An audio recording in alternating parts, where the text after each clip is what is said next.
Stop staring at flat paintings. Let's rough up things a bit. Today, we will be exploring texture. Let's explore how texture brings art to life. First, let us define texture.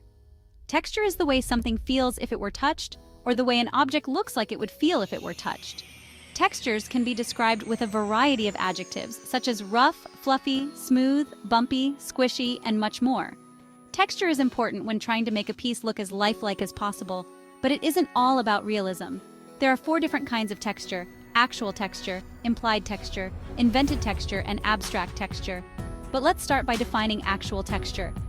Actual texture, also known as literal texture, is texture that's actually there and something you can feel when you touch it. There are a few ways that you can get actual texture. One way is by using the same material as what's depicted. Think of Vincent van Gogh's thick, swirling paint strokes. You can literally feel it. Artists use actual texture to make their work pop off the surface. Next, we have implied texture. Implied texture, also referred to as visual texture or simulated texture, is texture that isn't actually there, but looks like it should be. This is the one that most of us are used to. Whether someone draws a sharp knife, a fuzzy sweater, or a haystack, it'll all feel like a sheet of paper or a canvas. Imagine a painting of a fluffy kitten. You can almost feel its soft fur, right? That's the magic of implied texture, making you feel textures that aren't really there. Then there's invented texture, Tom. This one's a fun twist. Invented texture is texture that's created by the artist and wouldn't be found naturally.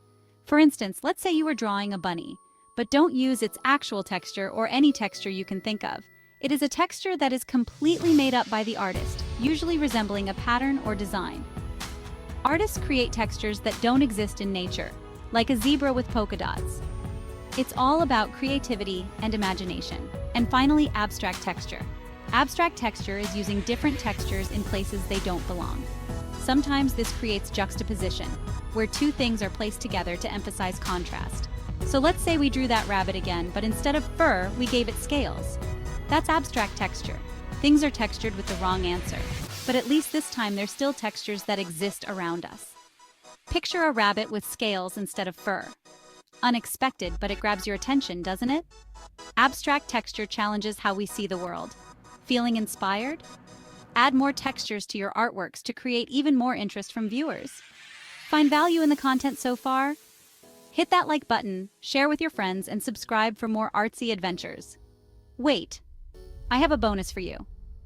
Realizing by now that texture is one of the most versatile elements of art, since it's either there, not there, real or not real. The best thing about texture is that as long as you let your intended style shine through, you'll always be creating great works of art. Here are 3 texture art activities you could try. 1. Experiment with techniques. Scratch up your paint, score your clay, see what textures you can create. 2. Try to paint with impasto. You can make a scene have actual texture with the paint you use. 3. Use abstract or invented texture. Whether actual or implied, see if you can give your art a new feeling by giving it a different texture. There you have it. When you hear the word space, you might think of stars and planets. But in art, space means something totally different. It's all about how we show depth, distance, and where things are placed in a drawing or painting. Space is the element of art that helps us show what's close, what's far away, and how much room things take up. Artists use space to create the illusion of depth, to make a flat piece of paper feel like it's got 3-dimensional magic. There are 2 main types of space in art. Positive space, the actual object in your artwork. Negative space, the empty areas around or between the objects. Think of a chair. The seat and legs are positive space, and the air around it, that's negative space. Artists also use tricks to make their pictures look 3-dimensional. Here are a few. Overlapping. When one object covers part of another, it looks closer. Size bigger things look closer, smaller ones look farther away. Placement objects higher up on the page look like they're farther away. Detail and color close objects have more detail. Far ones are lighter or blurrier. Look around your world. Your classroom, your room at home, even a park, everywhere you look, space is being used. When things are close to you, they block what's behind them. That's overlapping. When something is far away, you see less detail. That's atmospheric perspective. Fancy word, cool effect. Ready to use space in your own creations? Here's how.